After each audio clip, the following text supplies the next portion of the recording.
He says like this.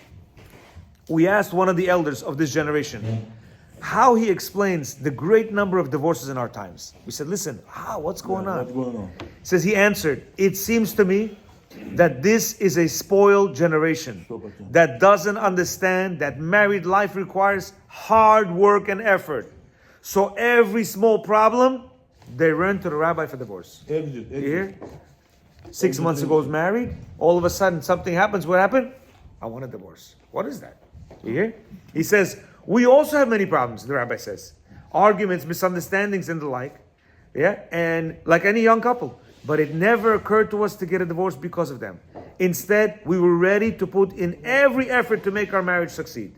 Thank God we managed to overcome all the obstacles and merited raising righteous children, the rabbi is saying.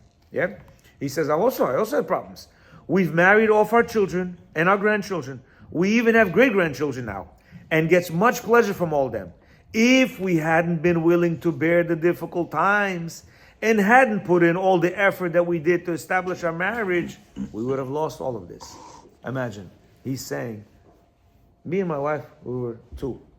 I don't know how many kids they have, it doesn't say. But let's say they had 7 kids, right? And these 7 kids had 5 kids. Yeah? And then these 5 kids had another 4 kids. Can you imagine how many people that is? That comes from your line? Yeah. Now imagine they got divorced. And because of the divorce, which is going to mention, they are now traumatized and they can't get married. Right? What's going to happen? Now the generations that were coming from them are no longer in existence. So what did you do? You destroyed a generation. You're no worse than Cain could have, huh? Cain could have. Yeah, they kill everything. You're not worse than Cain. Instead. So he's saying, why go to the divorce line right away?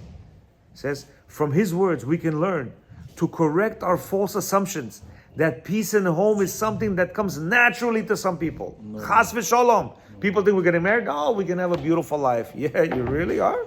He says, this isn't true at all. Even righteous people with good characters go through difficult times in married lives. They also have differences of opinion and arguments. They too must learn how to concede, compromise, and keep the peace between themselves. He says, even